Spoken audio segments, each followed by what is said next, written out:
There is a sentence in Raider law older than most of the empires that have tried to abolish it. It is not death. We want to be precise about that because the precision is the whole of the horror. It is not the blade, not the airlock, not the slow chemistries that other criminals are sold to. It is something the raiders themselves consider more honest than killing. They call it the long quiet. We have the ledgers. We have the sworn testimony of crew who carried it out and crew who turned against it. We have recovered logs, court records from 4 jurisdictions, and the personal accounts of 3 captains who practiced it for decades and felt no shame at all.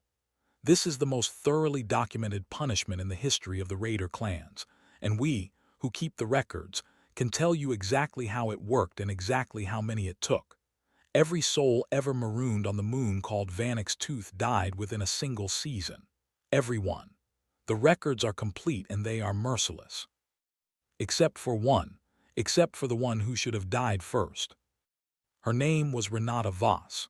We will say it as often as we can, because the men who left her there worked very hard to make sure no one ever would. She was not a soldier.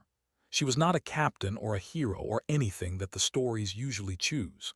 She was a cargo hand, 29 of her standard years, with calloused hands and a bad knee, and a habit of humming while she worked that 2 surviving witnesses independently remembered. The moon they left her on hangs at the dead edge of a system no trade lane touches. It does not turn. One face stares forever into its small cold sun and bakes to cracked glass. The other face stares forever into the dark and freezes hard enough to shatter stone. Between them runs a band of permanent twilight, perhaps 40 of her strides wide in places, where the temperature merely tries to kill you instead of killing you outright. They left her there with a thermal cloak, a recycler unit rated for 30 days, a cutting tool, and 4 ration bricks. By our most generous models, accounting for her body mass and the recycler's known decay curve, she had 38 days. We logged it. We are the ones who log such things. We expected to close her file in 38 days. You have to understand who we are to understand why we got it so wrong. We are the Setvi. We do not live as you live. We are never one. From the moment a cluster of us draws its first breath, we are held inside the warmth of others, and we remain there until we die, and a Setvi separated from its cluster for more than a few days does not survive the separation. Our bodies stop. Our minds come apart. Solitude for us is not a hardship. It is a cause of death, as certain as drowning.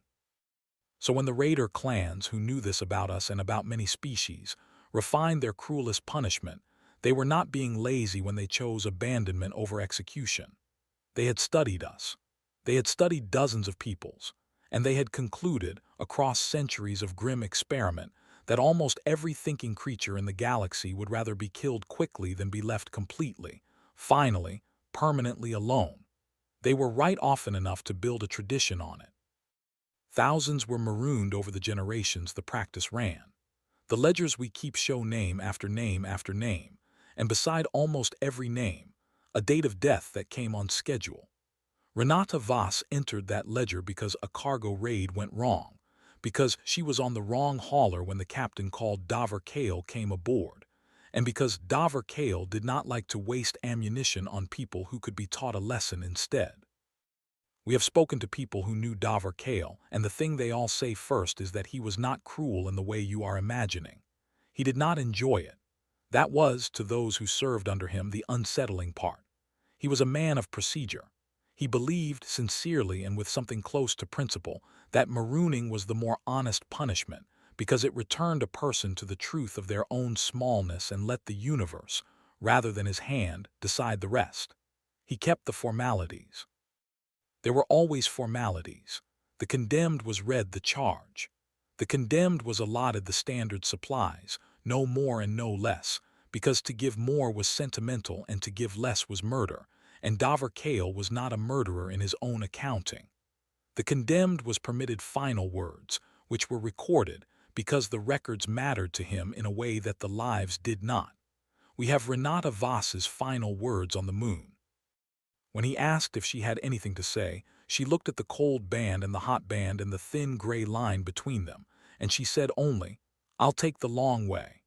No one knew what she meant. Kale's clerk logged it as the disordered speech of a person in shock.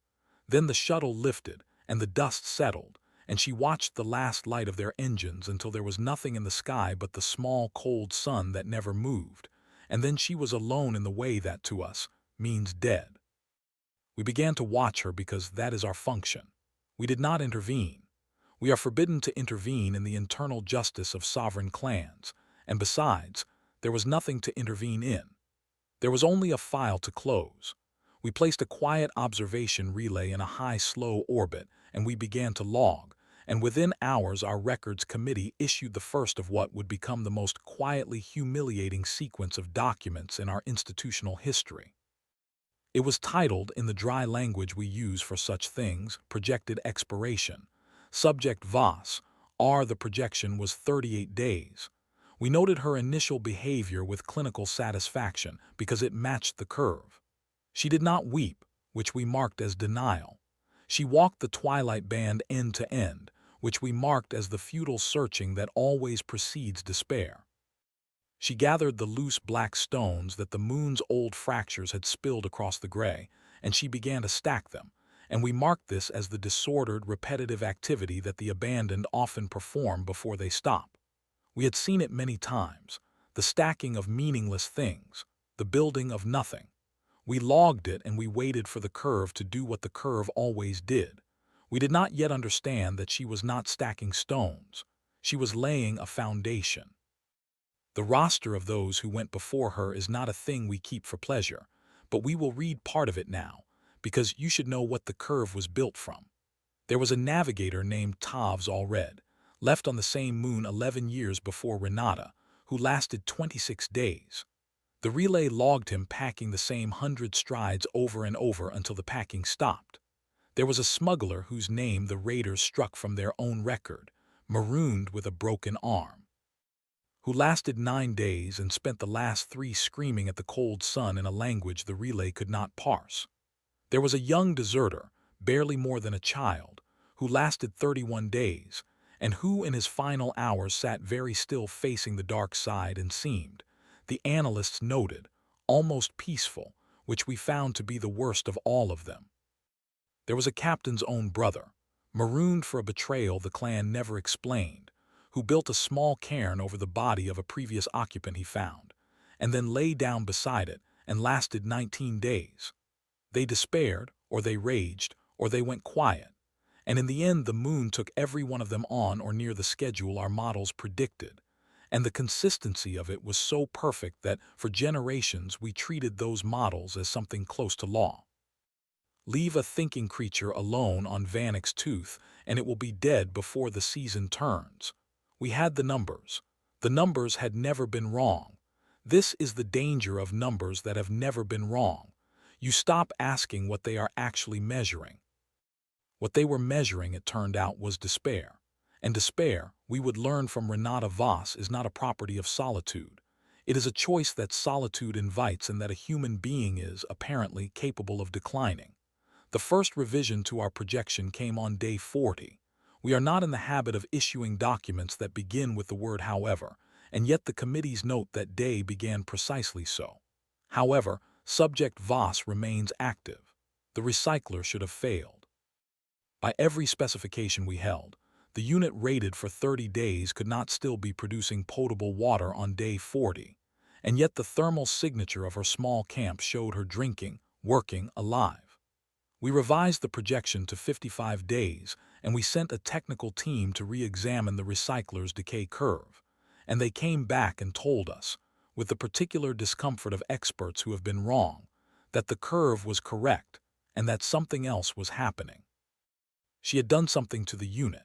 She had taken the cutting tool and opened it and changed it, not to make it last longer in the way it was meant to, but to make it last longer in a way it was never meant to, scavenging condensation off the cold side rocks at the dawn edge, where the twilight band met the frozen dark, freezing and thawing and freezing the moisture out of the very air the moon was not supposed to have.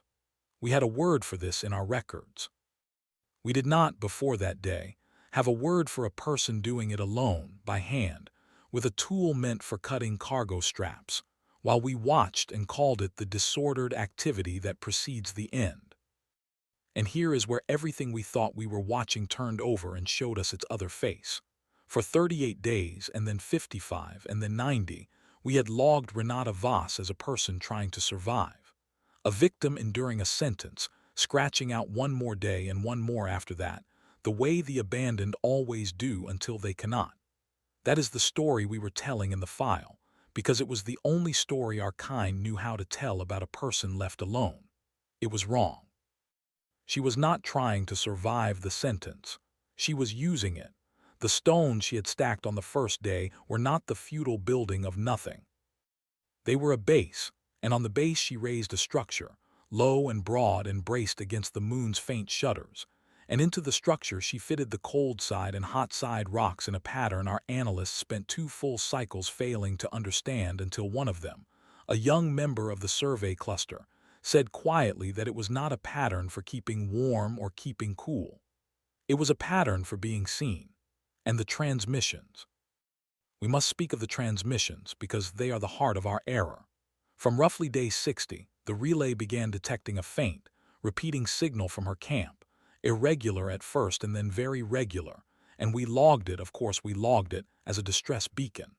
The desperate cry of a marooned creature begging the empty sky for rescue. We were so certain of this that we did not even bother to decode it for a long while, because what does a distress call need to say beyond "help me"? When at last we did decode it, it did not say "help me." It had never said "help me." It was not addressed to anyone who might come. It was a record.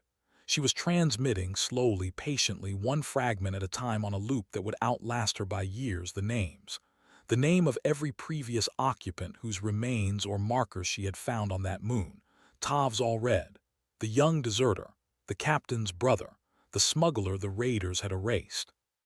She had walked the twilight band end to end, not in futile searching but in deliberate searching, and she had found them, all of them, the ones the long quiet had taken, and she was reading their names into the dark so that the dark could not keep them. She had told Dover Kale the truth on the first day, and he had logged it as the speech of a person in shock. "I'll take the long way." She had no intention of leaving. She intended to stay, and to use the one thing the sentence had given her in abundance, which was time, and time alone, and a silence in which no one could stop her, to do the single thing the raiders had marooned all those people specifically to prevent. She was making them remembered. What she built on Vanek's tooth was not a shelter and was not a beacon, though it kept her alive and though it sang into the sky. It was a monument and it was an archive, and to us, who are the keepers of archives, the discovery of it was something close to a wound. Understand what it meant. The raider clans had chosen marooning over execution not only for its cruelty but for its cleanliness. A body can be found. A grave can be visited. A name struck from a ledger can still be whispered. But a person who simply vanishes into the long quiet, alone, with no witness and no record and no one who survives to tell of it, that person can be made to have never existed at all. And the moon was the perfect instrument of that erasure precisely, because nothing came back from it. Dover Kale's whole grim principle depended on the silence being total. And Renata Voss, with a cutting tool and 4 ration bricks and a body that would not quit, had broken the silence from inside it. She had turned the instrument of erasure into the instrument of memory. Her own name went onto the structure last, carved into the largest of the cold side stones, low down where the wind would not scour it, and beneath it she carved a line that our analysts have argued about for years. Not all the way down. We do not know for certain what she meant. The young member of our survey cluster believes she meant that as long as one name is read aloud, the long quiet has not gone all the way down to the bottom of a person. We have not found a better reading. We have stopped looking for one. Once we understood what she was doing, we went back through our own archive, through the thousands of marooning files we had closed so cleanly over the generations, and we began, for the first time, to read them not as a curve but as a list of people, and we found among them anomalies we had logged and dismissed, faint structures, faint signals, small refusals, the scattered evidence that she had not been the only one to try, only the only one to succeed. and the moon stopped being a data point in our records and became, instead, a thing we did not know how to look at. By the time we understood, we could not act, and that is the cruelty inside the cruelty, the one that belonged to us and not to the raiders. We are forbidden to intervene in the sovereign justice of the clans. We had watched, logged, projected, and revised, and we had never once been permitted to send a ship. So we watched a human being do the impossible in real time, alone on a dead moon with no idea that anyone was watching at all, and we were forbidden to tell her that she had been seen, that the names were received, that the silence she was breaking had in fact been broken. Our committee issued its final revision, and we keep it framed now, the one document in our long bureaucratic history we are not ashamed of and not proud of, only changed by. It read, "Projection withdrawn. The subject is not expiring. The subject is recording. We do not have a model for this." The last words of that note were written by the young survey member, against protocol, and never struck from the record because no one could bring themselves to strike them. We were wrong about what it means to be alone. And as the signal climbed out of that system, faint and patient and impossible to call back, it reached, eventually, the edges of raider territory, where a smuggler picked it up and did not understand it, and passed it to a clan archivist who did, and who recognized one of the names on the loop as a cousin marooned 40 years before and mourned in secret ever since. And the rumor began, and rumor in time becomes testimony. We have a story we tell our young, the oldest story we have, older than our written records. It is about a member of a cluster who is separated from the others, and who, in the story, simply ceases, not in sorrow but in fact, the way a flame ceases when the air is taken from it, and the lesson of the story is gentle and absolute. There is no self without the others, and to be alone is not to suffer but to end. We have told this story to our children for longer than your species has had a written language, and we believed it the way you believe that fire is hot, because for us it is simply true. Renata Voss broke that story, not by arguing with it because she never knew it, never knew us, never knew that anyone in all the dark had heard a single name she read. She broke it by being on a dead moon, alone, with no cluster and no comfort and no witness, more herself at the end than at the beginning. The relay's last clear images, before the slow orbit carried it out of range for the final time, show her sitting beside her monument in the gray twilight, an old woman now, for she had lived years where we had given her weeks, with her bad knee stretched out in front of her, and the analysts who studied the audio swear that the faint sound the relay caught, almost below its threshold, was her humming. The same habit two witnesses had remembered from before. She was alone, and she was humming, and she was, by every measure we possessed, supposed to be dead, and she was none of those things at all. When the testimony spread, the clans could not hold the practice together any longer. It is one thing to vanish a person into a silence no one will ever hear. It is another thing entirely when the silence starts reading you the names of everyone you tried to erase. 3 jurisdictions outlawed marooning within a generation of the signal reaching them. Dover Kale lived long enough to hear his own brother's name read on the loop. We are told he never spoke of it. We are told he did not need to. For us, to be alone is to die, and we will not pretend to fully understand the gift we watched a human being carry into the dark, because we do not have it and we cannot have it, and something in us flinches from it even now. You can be set down at the cold edge of everything with nothing, by people who have studied exactly how to make you despair, and you can decline. You can take the silence they meant as a grave and make it a record. You can be the last and least likely person, a cargo hand with a bad knee and a habit of humming, and you can outlast not just the season but the entire institution that condemned you, and you can do it without raising a hand against anyone, with patience as your only weapon and memory as your only victory. The men who marooned Renata Voss believed they were returning her to the truth of her own smallness. They returned her instead to the truth of yours, which is larger and stranger and harder to kill than they had ever bothered to learn. The moon does not turn. The monument still stands in the twilight band, braced against the faint shudders of the dead world, low enough that the wind has not yet taken the names. The signal still loops, somewhere out past the trade lanes, reading them into a dark that can no longer pretend it never heard. And her own name is carved into the largest of the cold-side stones, last and lowest, where she put it herself, with the line beneath it that we have stopped trying to fully explain, not all the way down. So we put the question to you who can be alone and live, you who carry the gift we watched and cannot name. Was the long quiet the cruelest punishment ever devised, or was it the one that most badly misjudged the people it was meant to break? Would you have read the names? Tell us in the comments. We read every single one, and now you know why that matters to us. If this is the kind of story you came here for, the kind that goes all the way out to the cold edge and finds someone still humming there, then stay with us and turn on the bell so you do not miss the next name we read into the dark. Until then, stay curious, stay together, and remember the ones who were left.